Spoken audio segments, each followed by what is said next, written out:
Donc, Philippe Archambault, je me suis présenté tout à l'heure. Je suis co-directeur scientifique de Société inclusive. J'ai animé la table ronde dont le but est un peu d'explorer comment on valorise là, un projet de recherche, une fois que le projet de recherche est terminé, comment on peut l'amener plus loin pour qu'il puisse euh, avoir un impact, pas juste sur l'équipe de recherche, là, qui peut inclure des partenaires, mais comment ça peut aller plus loin, comment ça peut devenir un service, comment ça peut influencer les politiques, comment peut-être on peut démarrer un organisme là, qui va s'occuper, qui va utiliser ces résultats-là.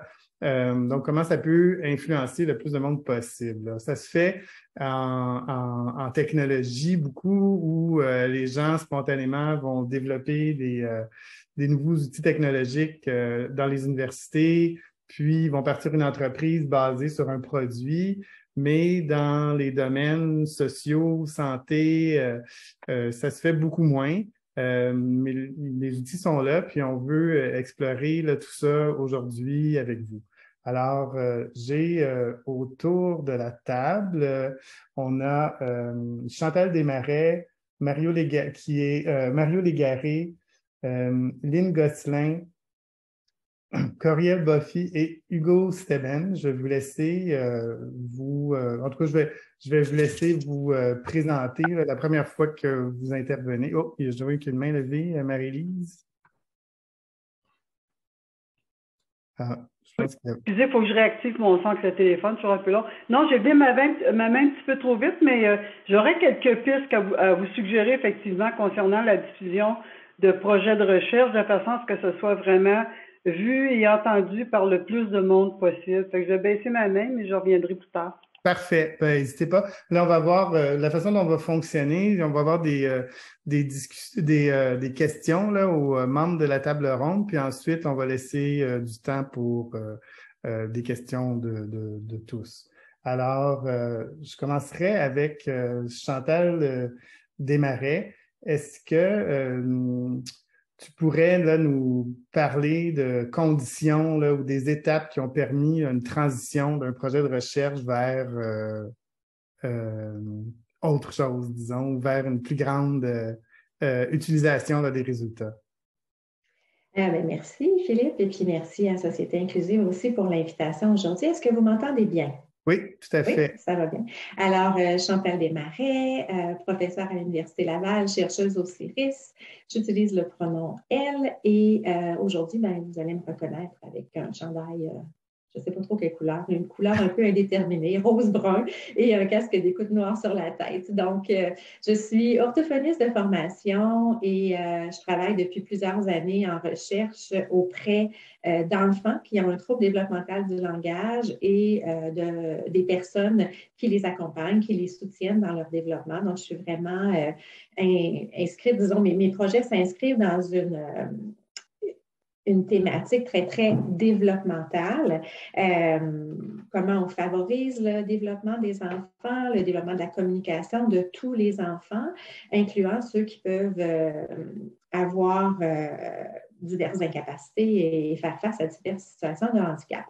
Et le projet dont je vais vous parler plus spécifiquement aujourd'hui, là, celui qu'on m'a demandé de vous partager, c'est un projet qui s'intitule « Mieux communiquer pour participer, une formation pour des intervenants en loisirs ».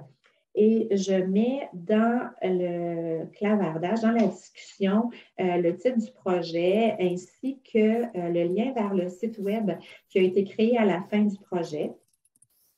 Je garde le punch pour tantôt là, par rapport à ce site web. Donc, voilà, c'est un projet qui a débuté par une demande du Patro Rocamadour à Québec. Alors, cet organisme offre différentes activités de loisirs et c'est de façon plus spécifique pour les camps de jour d'été qu'il voulait collaborer avec l'équipe de recherche là, en orthophonie. Ce n'est pas juste moi qui a fait ça, là, il y a plusieurs autres personnes impliquées.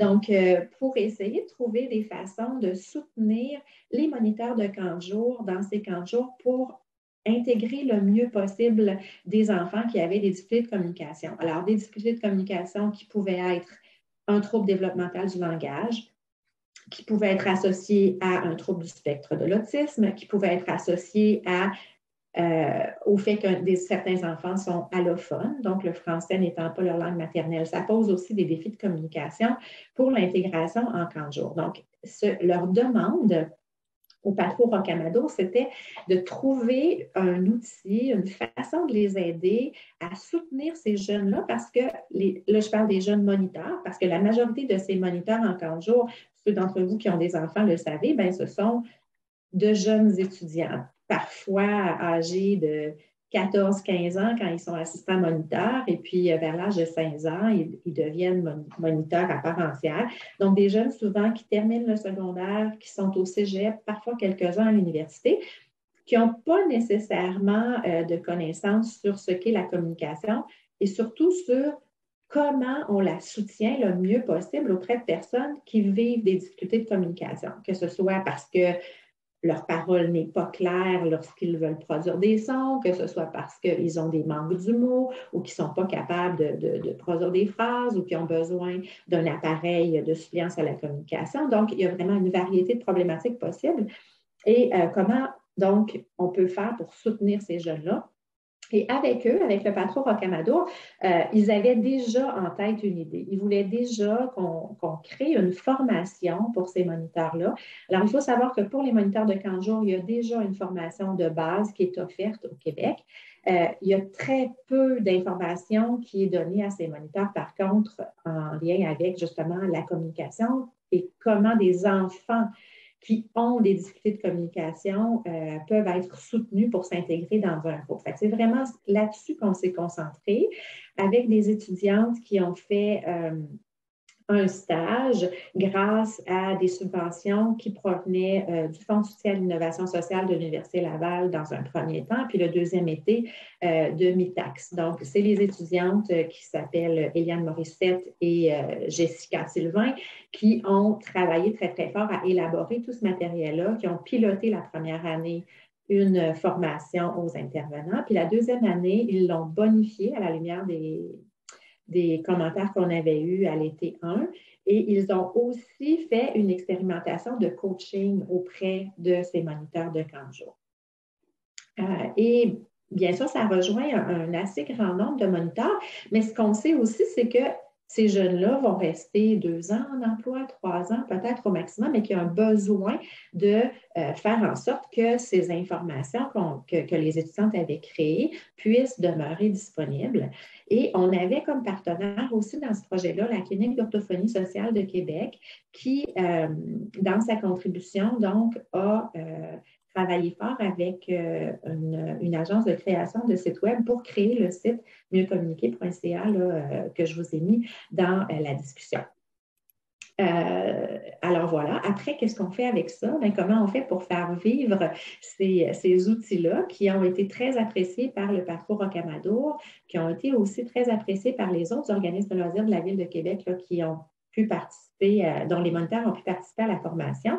Bien, c'est un défi. Vous vous doutez bien qu'une fois le Fonds de soutien à l'innovation sociale terminé, une fois la subvention, le stage MITAX terminé, bien, il n'y avait plus vraiment de ressources humaines ni de ressources financières pour faire vivre ça. Récemment, j'ai été contactée par l'agence de création du site web qui m'a dit malheureusement, on ne pourra plus héberger le contenu de ce site. Il faudrait réfléchir à une autre option.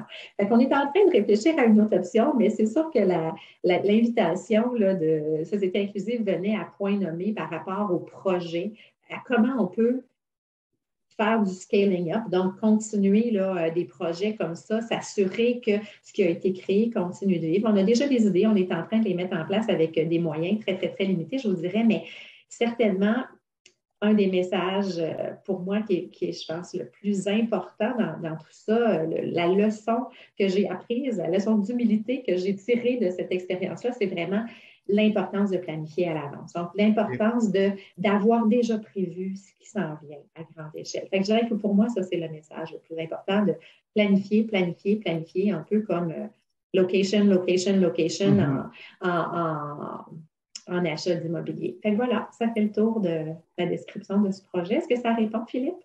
Oui, oui, merci. Ben, on aura l'occasion là, d'avoir d'autres questions. Je vais passer à Mario Légaré, parce que toi, tu as une perspective vraiment, tu viens du milieu communautaire, puis tu travailles avec des chercheurs. Alors, peut-être nous expliquer comment, en fait, te présenter, là, puis nous expliquer comment tu te sers là, de la recherche. La recherche t'a été utile là, pour que vous puissiez augmenter vos activités.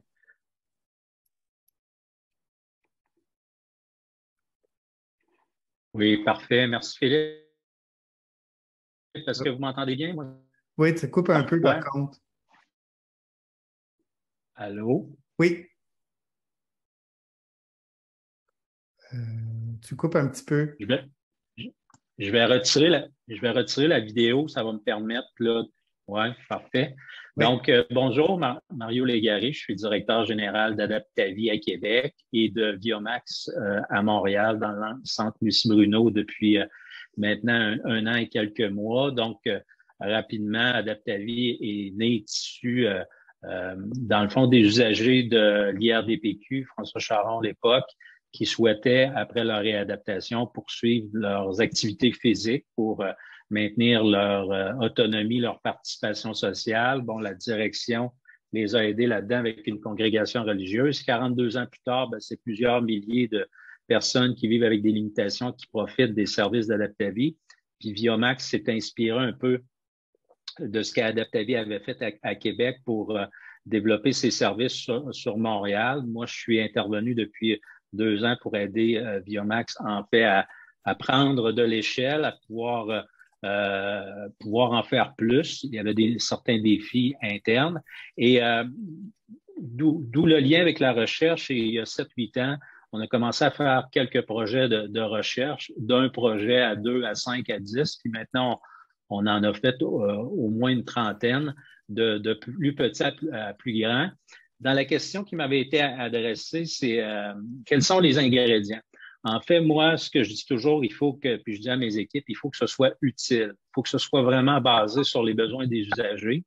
Tout à l'heure, on a eu la présentation de Mme Auger, Claudine, puis je m'y suis retrouvé à 100% dans sa présentation. Donc, il faut que ce soit vraiment basé sur les besoins des usagers de leur famille. Il faut que ça apporte vraiment une valeur ajoutée à l'organisme communautaire que nous sommes. Sinon, parce qu'on a déjà travaillé sur certains projets, malheureusement, puis c'était pas pour nous. Là. Le chercheur venait chercher surtout un échantillon de gens avec des limitations, puis c'était pas gagnant-gagnant. Nous, on fournissait le bassin de clientèle, mais on n'y retirait rien. L'autre affaire pour nous qui est super important, il faut que ce soit simple, souple et adaptable. C'est-à-dire que il faut que le projet qui nous est proposé, puis je veux pas être méchant en disant ça, mais il faut que ça sorte du cadre universitaire. C'est-à-dire que nous, on n'est pas des chercheurs, on n'est pas des PhD, on est des intervenants, on est des cliniciens. Fait il faut qu'on soit capable de, un peu comme de la pâte à modeler, de pouvoir mettre ça à notre goût, à notre sauce dans le cadre de nos services. Philippe le disait tout à l'heure, il faut que le projet de transfert, on puisse l'utiliser. Puis moi, c'est bien important que j'ai pas besoin de donner un cours de 45 heures à mes cliniciens pour être capable de se servir du projet. L'autre chose, c'est qu'il faut que l'équipe de recherche comprenne bien c'est quoi l'organisme. Le rôle, la mission, les services, l'environnement, les usagers, les partenaires, les forces, mais surtout les limites de l'organisme communautaire. On est comme vous tous, là, on a des enjeux qui sont souvent financiers, mais souvent tout autre avec la clientèle, la main-d'œuvre de nos jours. Donc, ça, pour nous, c'est bien important que le projet qu'on va réaliser, puis je fais un lien avec un de mes autres points, moi, je vais en assurer une pérennité. Faire un projet qui va durer 6, 8, 10, 12 semaines, 1 an, pour moi, ça fait pas de sens. Il faut qu'on soit capable que ce projet-là s'étire dans le temps, puis que d'une part, il répondait à un besoin, donc ce besoin-là ne s'élimine pas parce qu'on a trouvé une solution à très court terme. Il faut qu'on soit capable de le pérenniser dans le temps. De ne pas avoir de peur de notre côté de poser des questions aux chercheurs. Comme je vous l'ai dit tout à l'heure, c'est pas nécessairement notre environnement. Donc, pas avoir peur de poser des questions. Et l'autre élément qui est important, c'est de pouvoir se l'approprier puis voire même, puis c'est un peu la nouvelle vogue, de pouvoir co-construire avec les chercheurs le fameux projet, d'être là à toutes les étapes. Puis le dernier conseil, moi, ou ingrédient qui est super important, ben, c'est de voir plus loin que le projet. Pour moi, le projet, c'est pas une fin, c'est quasiment le début pour un autre projet, pour un éventuel projet. Puis nous, la relation qu'on a eue avec les chercheurs et les projets de recherche ont évolué à travers le temps. Comme je le disais, d'abord, c'était souvent des projets où on était passif. Donc, comme je disais, on fournissait la clientèle, les répondants. Par la suite, on est allé dans des projets que j'appelle bobo pansement, c'est-à-dire qu'on avait une problématique, le chercheur venait nous aider à répondre à cette problématique-là. Exemple, une pédale adaptée qu'on avait besoin de faire pour une clientèle X. Pour notre club de vélo, ben, on y a répondu, mais le problème est réglé, donc c'était ça. La troisième phase, c'est nous, ce qu'on a souhaité faire, c'était l'amélioration de notre pratique professionnelle. Fait qu'on a monté avec les chercheurs un guide en activité physique adaptée pour mieux outiller nos cliniciens à travailler avec les gens avec les limitations, puis tout type de limitations.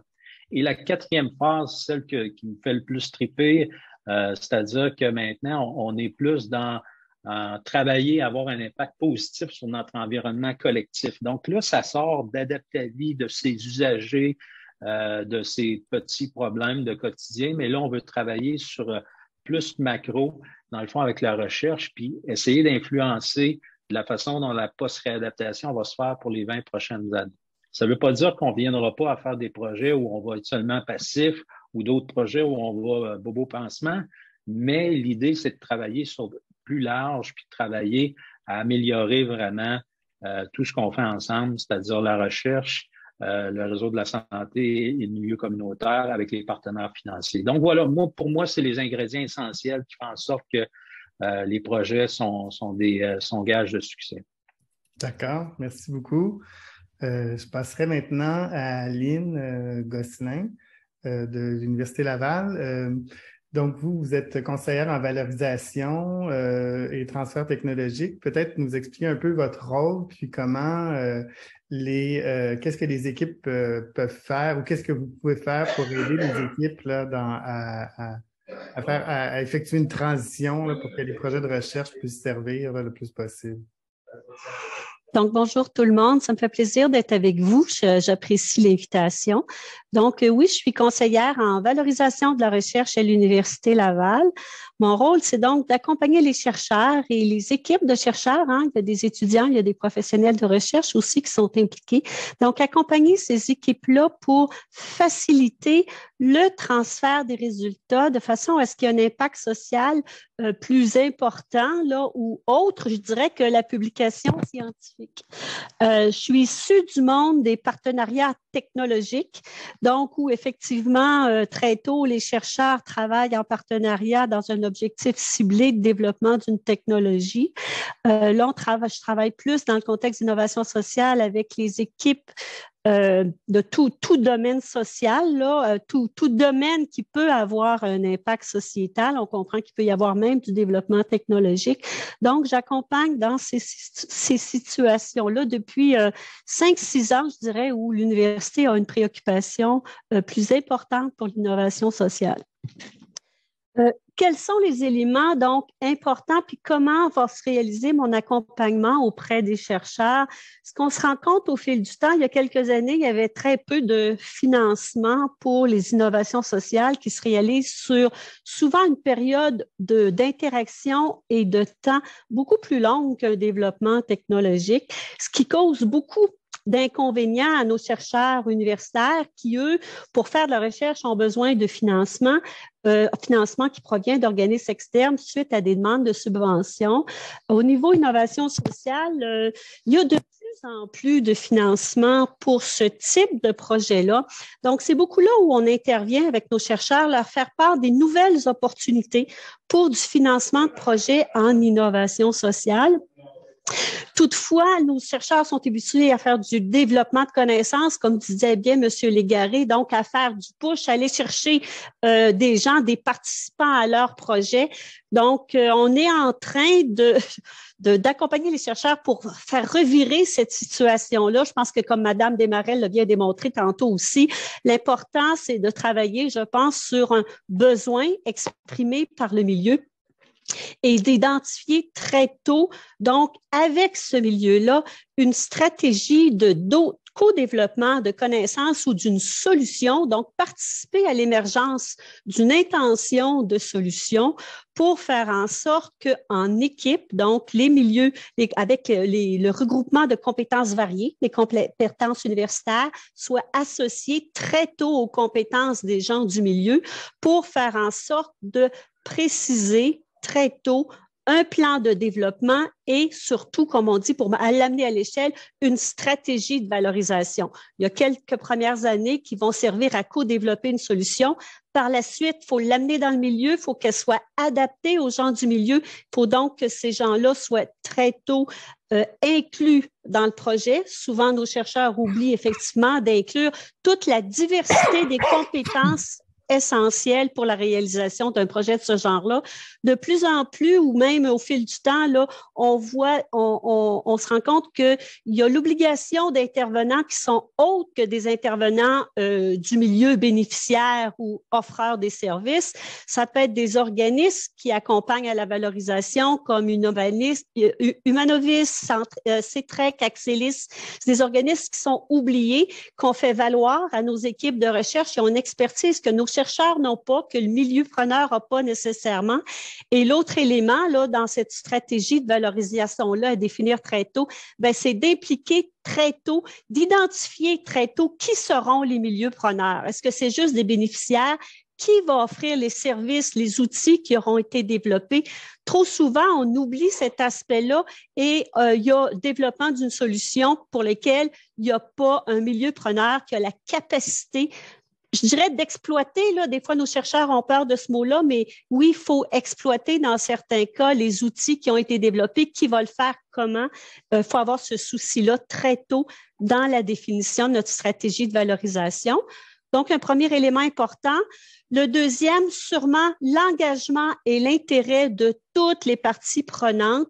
Il faut très tôt ficeler un partenariat où on définit bien et de façon très claire les engagements respectifs de chacune des parties, ce qui va permettre de bien identifier des jalons et des contributions essentielles au transfert vers le milieu.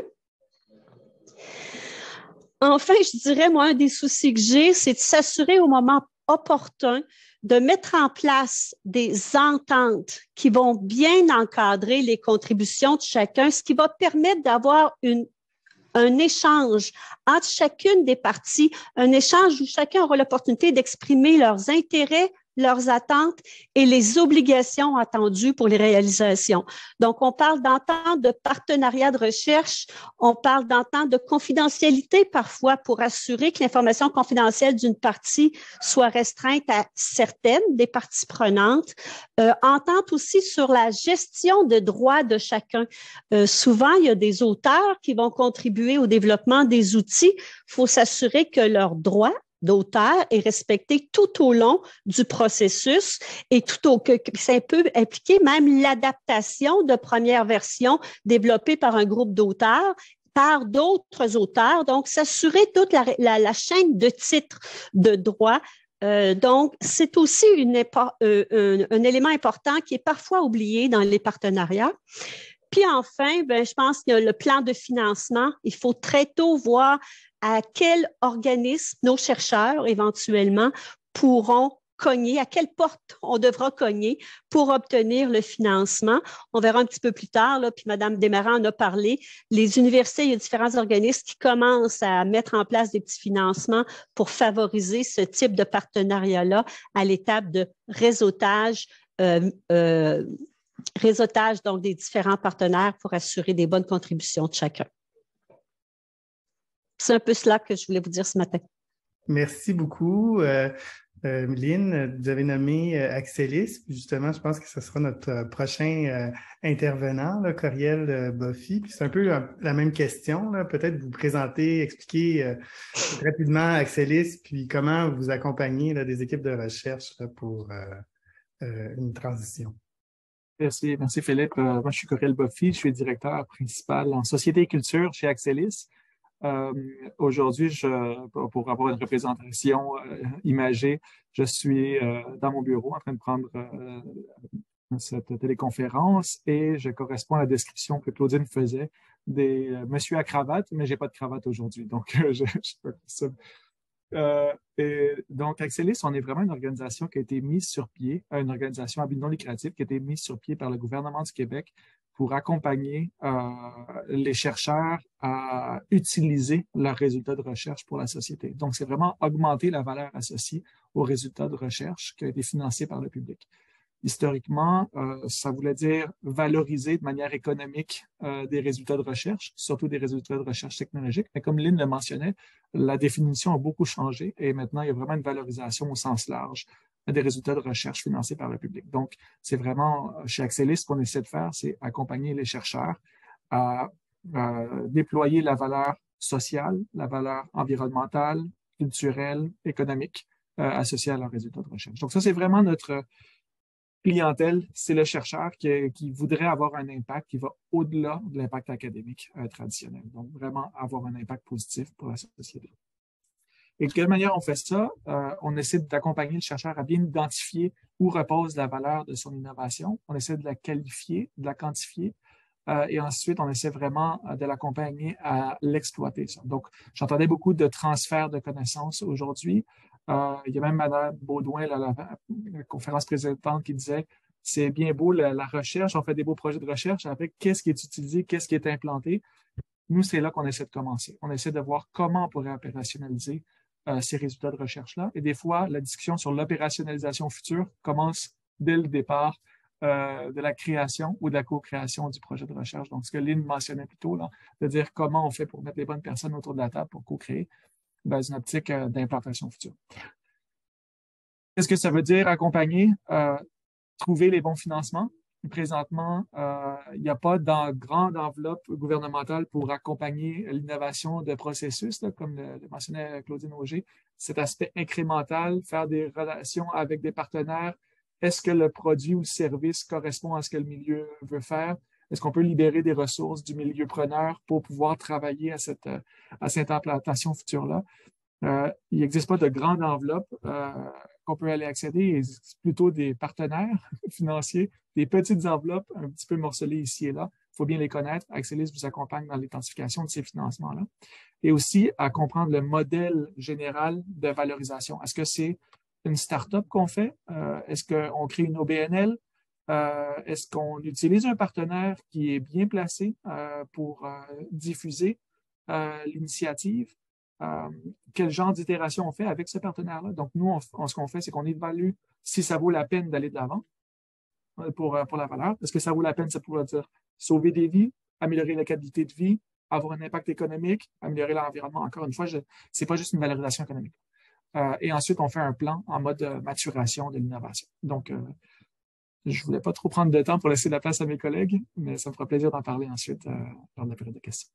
Merci beaucoup. Puis on finirait le tour de table avec Hugo Steben, qui est de la Maison de l'innovation sociale. Puis en fait, un peu la même question, peut-être expliquer rapidement qu'est-ce que vous faites, puis comment vous aidez là, les équipes de recherche à aller de l'avant. Oui, merci. Donc, Hugo Steben, je suis directeur de l'entrepreneuriat social à la Maison de l'innovation sociale, qui est une OBNL qui a comme objectif de réduire les obstacles qui se trouvent entre une idée et impact social ou environnemental positif et sa mise en œuvre. On le fait de 3 grandes manières. D'abord, dans une perspective de renforcement des capacités. Donc, on n'est pas des joueurs qui prenons les projets et les portons. On renforce les capacités des organismes, des communautés, des individus, des collectifs qui désirent à déployer ces initiatives-là. Donc, en renforcement de capacité, en aide à la décision, donc une perspective un petit peu plus conseil, donc accompagné dans la prise de décision, et à travers ce qu'on appelle la R&D sociale, donc la génération de connaissances sur les obstacles de nature un petit peu plus structurelle, Donc, on a des démarches de type labo sur l'innovation financière, l'innovation réglementaire, sur l'innovation de gouvernance, etc. Donc, tout ça au service de réduire les obstacles dans le déploiement de cette initiative-là. On parle d'innovation et on parle d'innovation sociale. Déjà, il faut faire la distinction entre l'invention et l'innovation. Quand on parle de l'invention, on parle de l'aspect de nouveauté. Un nouveau produit, un nouveau service, une nouvelle pratique, processus, etc. Alors que quand on parle d'innovation, on parle d'une invention qui a été adoptée par ses usagers, par ses milieux preneurs. Et quand on parle d'innovation sociale, et qui répond à un besoin sociétal et génère de la valeur sociétale qui est distribuée sur une diversité d'individus, d'organisations, de communautés, de territoires. Fait que cette petite nuance-là est très importante ici quand on parle d'adoption, puis de distribution, de répartition de la valeur. Parce que quand on parle d'adoption, on parle d'une question de mise en compatibilité de ce qu'on fait. L'innovation, c'est pas un processus de push, de maudit qu'on a une bonne idée, puis si on pousse assez fort, ça va rentrer. C'est vraiment la compréhension de c'est quoi les particularités des usagers, des bénéficiaires, c'est quoi les particularités des milieux preneurs, puis comment est-ce qu'on peut adapter ou concevoir l'innovation et sa stratégie de déploiement pour faire en sorte que, nous, souvent, on dit le Saint Graal au niveau de l'innovation, c'est une innovation qui est tellement compatible qu'elle n'active pas les réflexes de résistance au changement. Parce que c'est tellement compatible avec le milieu, c'est tellement compatible avec les individus que les gens font « Wow, on l'attendait, cette solution-là. » Puis ça, c'est vraiment une question de bien comprendre les particularités, les paramètres, les résistances, puis l'adaptation. Nous, on fait ça, en fait, on utilise, en fait, on essaye de déployer ou de développer une posture entrepreneuriale avec des non-entrepreneurs. Principalement, c'est pas des gens qui arrivent avec des backgrounds de gestion qui viennent vers nous, c'est des chercheurs qui ont une perspective théorique, mais pas nécessairement l'expérience terrain. Des gens qui sont des professionnels du terrain, mais qui n'ont pas nécessairement la perspective théorique. Des militants qui ont l'habitude de faire de la revendication, mais qui connaissent pas nécessairement la réalité du déploiement sur le terrain. Ou même des gens qui vivent dans des situations ou qui ont une expérience vécue, soit d'usage, donc eux-mêmes ou des gens de leur entourage ont vécu cette situation-là, ou des gens qui ont une connaissance de la communauté dans laquelle elles se déploient. Puis on vient les outiller, en fait, on parle pas d'entrepreneurs, on parle d'entreprenants. Donc de venir travailler chez eux l'agentivité, donc la confiance en soi, d'être en mesure d'avoir un impact sur son environnement. Puis ensuite de ça, on les accompagne à designer cette solution-là pour le déployer. Quand on parle de stratégie de mise à l'échelle, il y a beaucoup de paramètres qui sont à prendre en compte. On va parler de la nature de l'innovation, on va parler des milieux preneurs, on pourrait en nommer plusieurs, mais le premier que je vais nommer, c'est la question des motivations, des intentions, des capacités des initiateurs. C'est pas parce qu'on a lancé une initiative qu'on doit nécessairement être son porteur, partir une entreprise, devenir le prochain Elon Musk de son projet.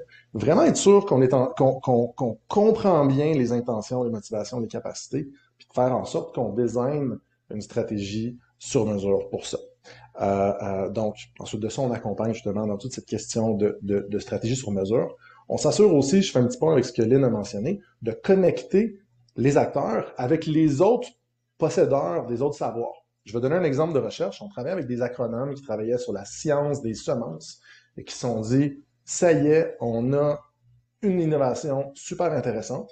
Ils sont allés sur le terrain, ils se sont rendus compte que ce qu'ils proposaient cassait les machines des agriculteurs parce qu'ils n'avaient pas la connaissance de l'expérience vécue puis de l'application professionnelle. Donc, cette question-là de mixité des savoirs puis d'avoir une vision 360 va vraiment aider ensuite de ça dans tout le déploiement, puisqu'on parle justement tout à l'heure de la mise en compatibilité. Quand on parle de stratégie de mise à l'échelle, ensuite de ça, il y a cette notion-là de voir, est-ce qu'on parle d'une intervention directe ou on parle d'une intervention indirecte? Parce que quand on cherche à avoir un impact, il peut avoir, là, Coriel a mentionné tout à l'heure, le fait de lancer une entreprise, le fait de lancer un OBNL, le fait de voir cette innovation-là être intégrée dans une organisation existante qui va la déployer. Puis quand on parle de mise à l'échelle, on va parler soit de scaling out, donc on multiplie les endroits et les activités de manière directe sur le terrain, ou ce qu'on va parler aussi, c'est d'intervention indirecte, donc ce qu'on va appeler du scaling up. On change la réglementation, on change les normes, on change les lois, donc un travail plus au niveau des structures habilitantes, ou on va parler de scaling deep, changer les valeurs, changer les modèles mentaux. Est-ce que l'innovation, est-ce que, par exemple, quand on parle de changer de modèle mentaux, on peut confronter, dire l'habitation comme un levier d'investissement ou l'habitation comme un droit des citoyens? Fait que cette notion-là de voir comment est-ce qu'on peut affecter les valeurs, puis souvent c'est en multipliant du scaling out, du scaling up et du scaling deep qu'on réussit véritablement à institutionnaliser ces innovations-là sur le terrain. Je vais m'arrêter là. Merci beaucoup. Bon, tout le monde a pu parler. Je pense que vous avez déjà tous donné certains conseils, là, mais je reviendrai peut-être à la question fondamentale, la question de base. Là, puis sentez-vous libre de tous répondre, chacun à votre tour. Mais si on a 2-3 conseils à partager, si vous aviez 2-3 conseils à partager pour les équipes de recherche qui sont intéressées à faire plus avec le résultat de recherche, qu'est-ce que ce serait? Soit des conseils, ça peut être des conseils au moment où ils sont, pendant que le projet est actif, là, des choses à penser maintenant là, qui vont nous aider plus tard, ou on est rendu plus tard, on est rendu à la fin d'un projet, puis on veut justement en faire profiter le plus grand nombre. Alors, je vous laisse aller là-dessus, dans l'ordre qui vous convient. On va, je sais pas si vous levez la main, ou en tout cas, vous allez-y. Là. Comme vous pensez. Oui, Coriel. Oui, moi, je dirais peut-être une chose toute simple. Faites confiance à votre intuition humaine. C'est vraiment ça. Pour la plupart d'entre vous, vous êtes des chercheurs. Vous travaillez sur des projets de recherche. Vous avez une intuition. Si ça peut avoir un impact positif pour la société. Et si cette intuition-là émerge, ben, je pense que ça vaut la peine de parler avec des structures d'accompagnement. Puis les structures d'accompagnement, on se parle. On se parle. Donc, que vous contactiez Lynn, qui est votre conseillère dans l'établissement, ou que vous contactiez Thomas, que je vois en ligne là, ici, ou que vous contactiez LDM, que je vois Christophe, qui est dans le membre de l'équipe chez Axelis. Il y a plusieurs personnes qui veulent faire en sorte que vous puissiez faire arriver une initiative réellement dans la société, là, au-delà de la publication académique ou du projet de recherche qui s'arrête et qui fait un guide qui est utilisé ou non. Contactez vraiment les structures d'accompagnement parce que je pense que ça peut faire une différence sur est-ce que ça va être utilisé ensuite ou non. Puis je pense que ça donne une espèce de boost social et un boost à la carrière académique quand que ça a été utilisé réellement dans la société, ce qu'on a fait. Donc, contactez plutôt qu'à tard. Exact. Oui, Lynn? Je vais tout à fait dans le même sens que Coriel, j'allais dire. Assurez-vous de bénéficier des ressources d'accompagnement existantes, mais puis au-delà de ça, assurez-vous de mobiliser très tôt les différents types d'acteurs qui vont assurer le succès de votre projet et mettez en place tous les outils pour faciliter le partenariat. Puis on est là pour vous accompagner pour ça. Okay. Merci. Chantal? Oui, ben moi, je suis d'accord avec ce qui a été dit là, par Coriel et par Lynn, bien sûr. Puis je pense aussi que le lien privilégié qu'on établit avec l'organisme qui est le déclencheur du projet est vraiment une clé aussi super importante au début du projet. Donc, même avant d'aller mobiliser des ressources pour nous appuyer, je pense que ce partenariat-là peut se développer, surtout, puis là, je fais un lien aussi avec ce que M. Légaré disait, lorsque le besoin émerge directement du milieu, puis qu'on travaille un peu cette idée-là, puis on commence la planification d'un projet, là, je pense, et on établit un solide partenariat avant même d'aller chercher des fonds ou d'aller chercher de l'aide des structures disponibles pour nous aider. Mario? Oui, ben en fait, c'est pour faire un peu du pouce sur ce qui vient d'être dit. Moi, ce que je dirais, c'est que il faut venir voir, il faut venir sur le terrain, il faut consulter les. Ça part toujours d'une idée, ça part toujours d'un concept, mais de venir voir sur le terrain comment ça s'applique, comment qu'on est capable de le mettre en application.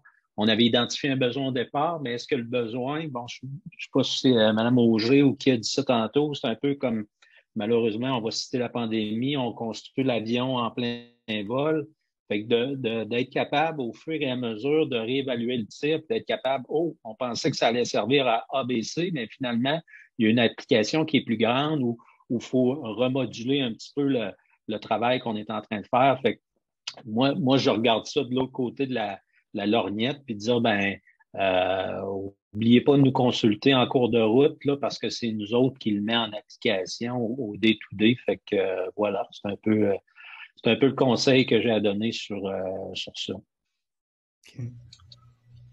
Puis pour rajouter sur ces commentaires-là, j'aurais tendance à dire, ça fait un petit pont avec un premier commentaire de Coriel sur, nous, on parle souvent de la question de rester intègre par rapport à ses intentions. C'est-à-dire, un chercheur qui aime la recherche et qui s'improvise entrepreneur, vous allez devenir en conflit d'intérêt avec le succès de votre projet, parce que plus votre projet va grossir, plus vous allez faire des choses que vous n'avez pas envie de faire. Donc, cette notion-là d'être intègre par rapport à vos intentions, par rapport à vos motivations, vos disponibilités, vos capacités, puis de définir votre stratégie en fonction de ça, ça fait que ça permet de garder la motivation à travers l'alignement entre vous et le projet. Première chose. L'autre élément, c'est la question de comprendre les flux de valeur. C'est-à-dire, parce que quand on parle de stratégie de financement, de comprendre qui sont les personnes qui, au bout du compte, payent les coûts sociétaux du statu quo ou peuvent profiter des revenus sociétaux qui sont générés par vous. Et une fois qu'on comprend ces flux de valeur-là, définir une stratégie de financement qui passe par du financement traditionnel, qui passe par des revenus autogénérés ou qui passe par des mécanismes devant le financement, coule de source. Fait que cette bonne compréhension-là de dire qui paye le coût sociétal ou qui peut retirer des revenus sociétaux, puis ensuite de ça, de rentrer dans une discussion et une négociation avec ces acteurs-là. Là, le dernier élément que je voudrais mentionner, c'est la question, là je fais un pont, je pense, avec Lynn qui a dit planifier, planifier, planifier. Il me semble que c'est Lynn qui a mentionné cette chose-là. Je vais citer par-dessus ça Dwight Eisenhower qui disait « Les plans sont inutiles, la planification est essentielle ». C'est pas un processus qui est linéaire. Vous allez rencontrer des imprévus. Il y a des opportunités qui vont se présenter devant vous. Ah, merci pour ça, Aurélia. C'est Chantal. Donc, la bonne attribution des sources. Les gens de la recherche connaissent l'importance de cette chose. Donc, c'est pas un processus qui est linéaire. Vous allez rencontrer des obstacles. Il y a des opportunités qui vont se présenter devant vous. Puis, derrière ça, nous, on amène tout le pivot de la vision orientée projet à la vision orientée impact. Si votre vision, c'est de pousser votre projet, vous ne pouvez pas déroger de pousser votre projet.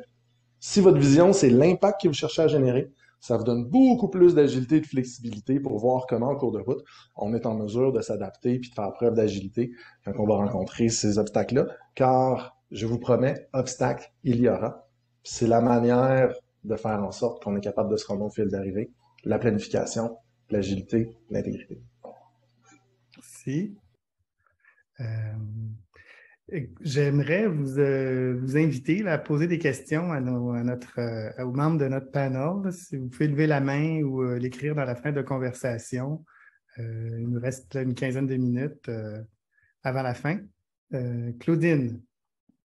Ben, je veux juste intervenir parce que je vous écoutais, là, puis c'est comme si ça construit sur ce que j'ai présenté tantôt. Une des choses que je trouve qui est un défi quand on va impliquer, là, je vous parlais de l'écosystème tantôt, là, ça fait beaucoup de personnes à réunir et éventuellement, ça fait des réunions qui sont ennuyantes pour une grande partie. Là.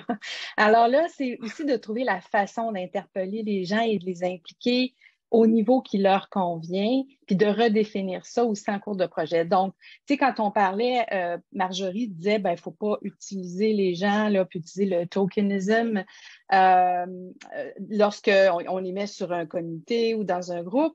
Mais je pense que ce qui arrive, c'est qu'il faut adapter nos modes de communication et puis ça, c'est quand même assez exigeant. Donc, et ça, c'est une des choses que j'ai apprises là, en cours de projet. À mesure que le projet grossissait, c'était, mais comment je vais faire pour tenir compte de toutes ces personnes-là? Donc, nous, on travaillait par sous-projet ou par sous-objectif et la personne choisissait sur quel objectif elle souhaitait s'impliquer. Puis ça a été une façon de donner une voix aux différentes parties prenantes à la mesure de ce qui leur plaît. Il peut y avoir un partenaire qui a le goût d'être sur une réunion qui parle recherche, d'autres qui disent moi, je vais être impliquée dans le concret, je veux reviser des outils, tout ça, mais je ne veux pas être là quand vous parlez de... Alors ça, je trouve que c'est quand même important, puis c'est facile à dire, c'est pas si facile à faire, parce que nous, on progresse d'une réunion à l'autre, il faut toujours se mettre dans la tête des gens qu'on invite.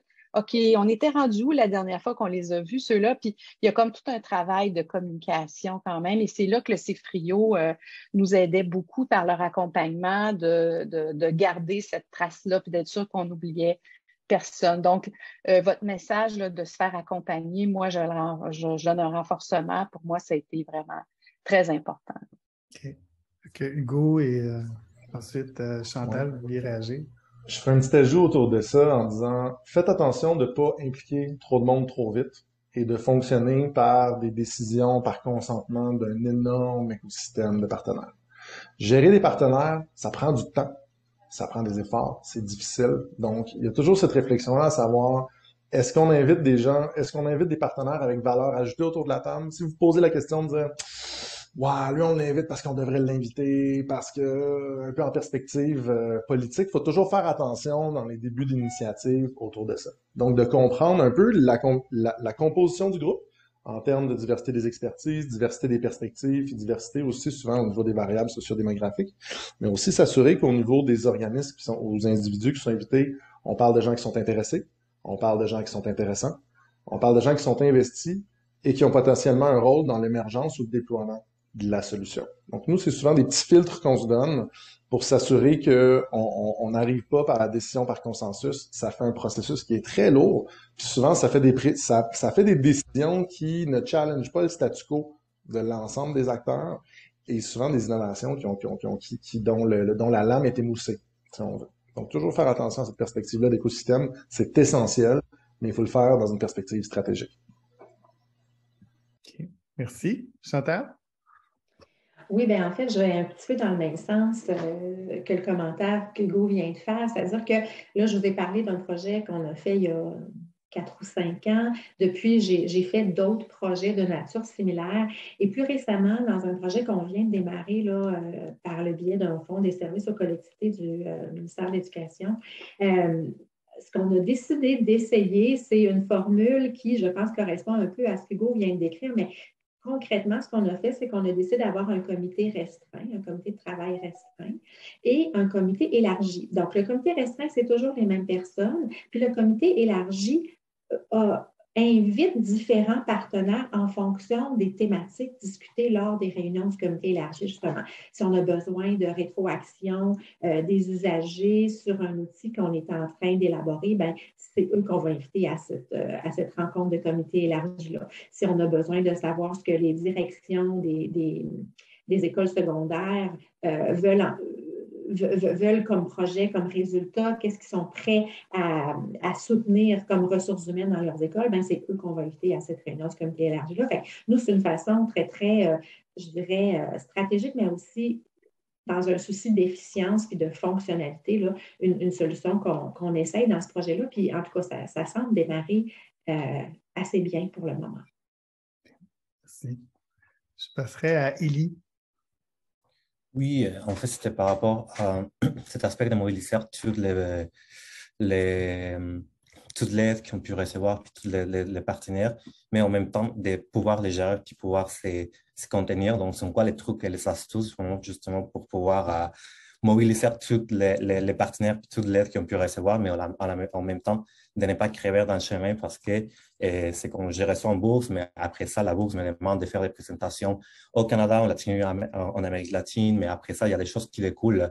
Donc, juste pour avoir une aide, puis avoir justement un soutien formel, donc ça découle à beaucoup de choses. Donc, comment on pourrait faire, si vous savez, des trucs ou des astuces pour justement pouvoir mieux gérer la question partenariale, toutes les choses qu'il y en a.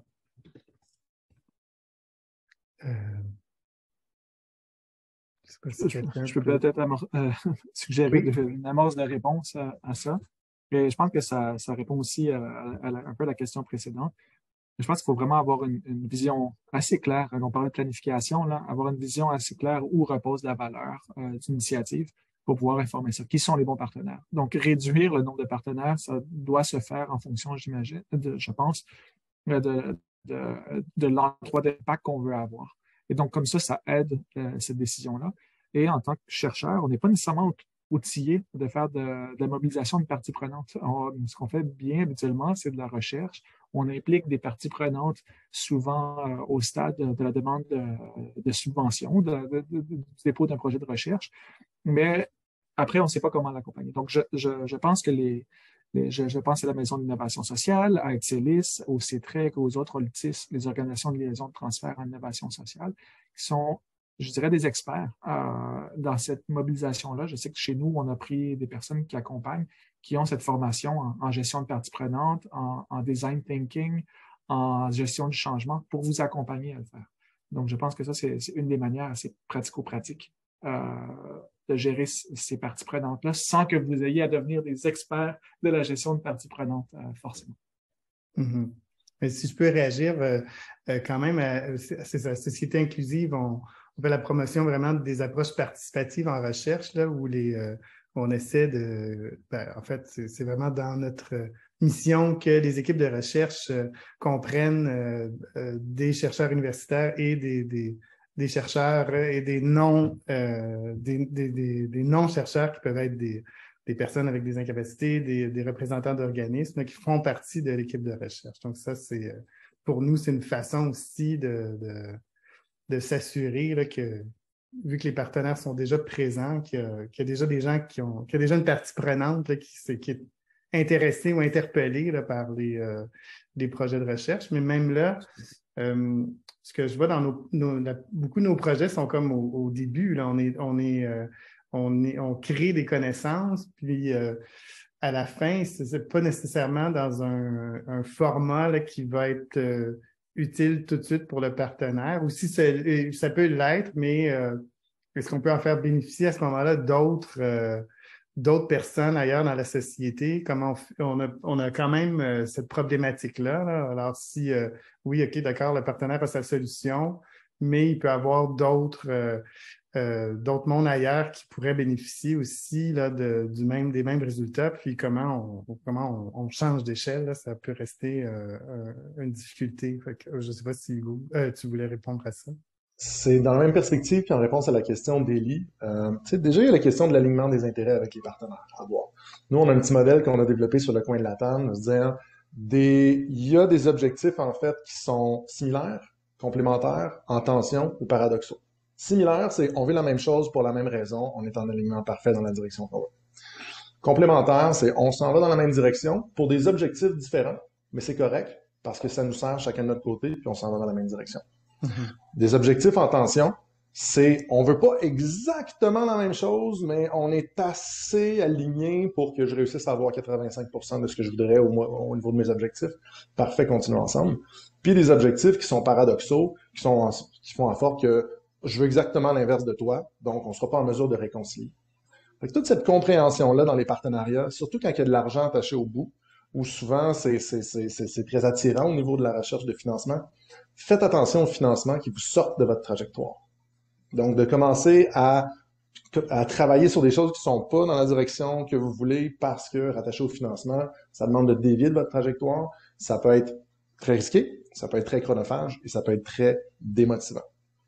Il y a aussi le coût-bénéfice du partenariat, à se dire, en termes d'efforts à déployer, en termes de reddition de compte, en termes de rédaction de la demande, des fois c'est extrêmement long. Est-ce que je vais passer plus de temps à faire de la reddition de compte que je vais faire avancer mon projet? Bien, finalement, vous pédalez dans le vide avec ce projet-là. Donc, la question de l'alignement, puis la question du coût-bénéfice du partenariat en termes de ce que vous allez en chercher, puis ce que ça vous demande de déployer comme effort pour y arriver, sont des éléments comme pratico-pratiques hyper importants parce que ça existe des mauvais partenariats et ça existe des mauvais partenaires. Il faut comprendre notre coût-bénéfice puis de voir comment ça nous permet d'atteindre nos propres objectifs ou pas. Vous êtes mieux de dire non à un mauvais partenariat que de rentrer dans un mauvais partenariat puis de briser la relation dans les tensions que ça va générer avec vous et l'autre organisme. Merci. Très concret. Thomas. Oui, c'est pas une question, c'est peut-être une expérience aussi. Pour le changement d'échelle, ce que je trouve utile, c'est aussi de prévoir des partenaires qui vont nous permettre de faire ce changement d'échelle. Par exemple, on peut travailler avec des partenaires qui, en fait, représentent une fédération d'organismes qui va nous permettre d'avoir un impact beaucoup plus grand. Donc, avoir un projet pilote avec 1 ou 2 organismes très proactifs de ce réseau-là, mais changer d'échelle, ça va se faire par le biais du partenaire qui, lui, représente un plus grand nombre d'organismes. Donc, ça, je pense que dans la stratégie du choix des partenaires, il y a ça à considérer, presque la force de frappe du partenaire avec qui on fait affaire. C'est juste ça que je voulais dire. Merci. Merci. Est-ce qu'il y a d'autres? Oui, Coriel. Oui, puis merci Thomas, absolument, je suis absolument d'accord. Puis voir le changement d'échelle comme une réelle utilisation. Hein. Ce que j'ai remarqué dans de nombreux projets, on a créé un outil et là on dit on veut le diffuser au maximum de personnes possible. mais sans nous être assurés que l'outil est réellement utilisé dans le milieu initial dans lequel on a fait son expérimentation ou le projet, là, s'assurer de l'utilisation et ensuite voir comment répliquer cette utilisation, pas forcément uniquement dans une logique de diffusion. Donc, je pense que c'est important de garder ça en tête. Merci. Est-ce qu'il y aurait d'autres questions? Sinon, Christophe. Bonjour, Christophe. Bonjour. C'est juste une petite question qui est plus peut-être technique, mais je me disais, quelle serait la place ou les rôles potentiels des étudiants en valorisation? On parle beaucoup des chercheurs ici, mais on sait que des fois que derrière eux ou avec eux, il y a les étudiants, mais je me demandais quels seraient un peu, selon vous, là, je parle aux panélistes, vraiment ces rôles-là potentiels et comment ils peuvent être impliqués. Je serais curieux de vous entendre là-dessus.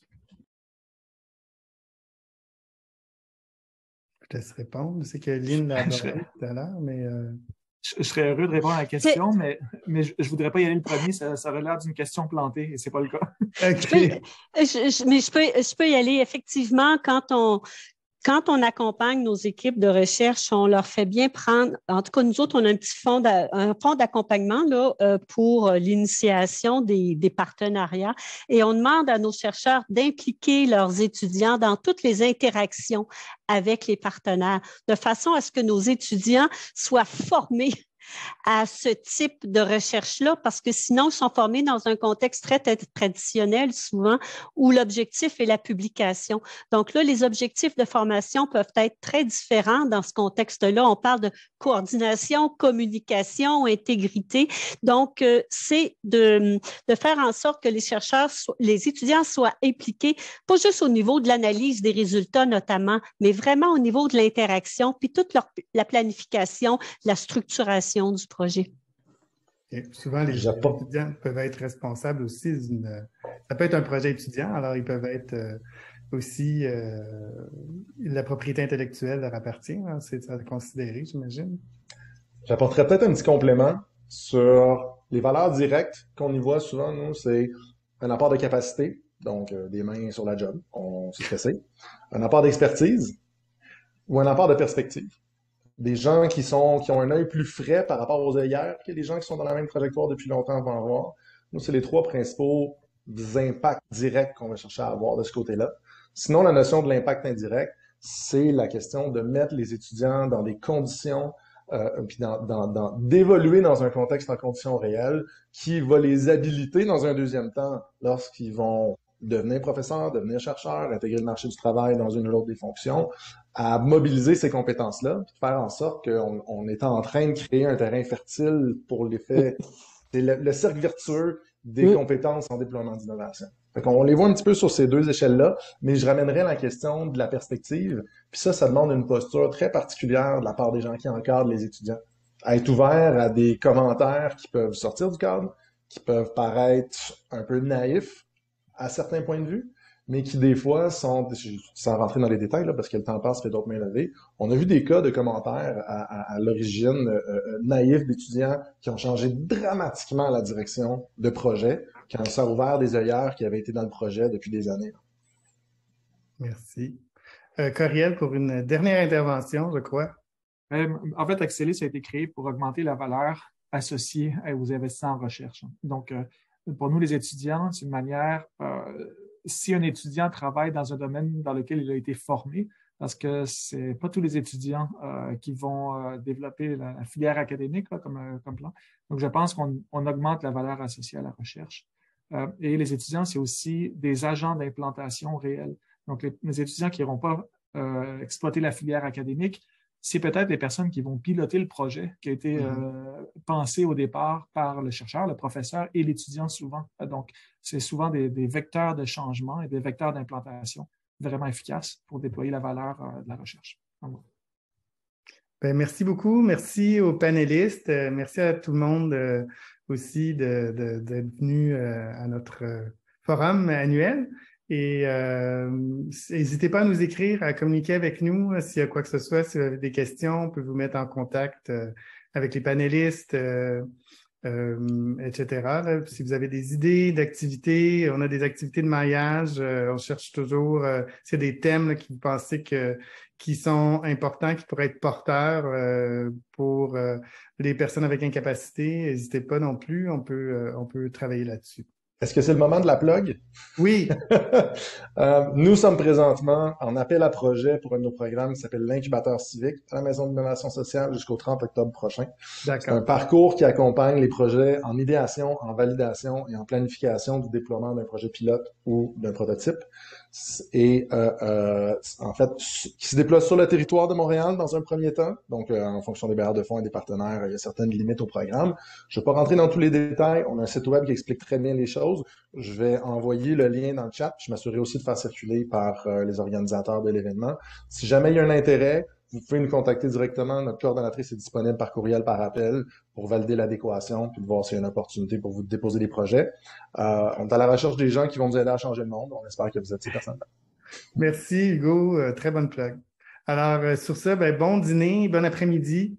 Et encore une fois, merci d'être venu à notre forum. Merci à tous. Au revoir tout le monde. Au revoir.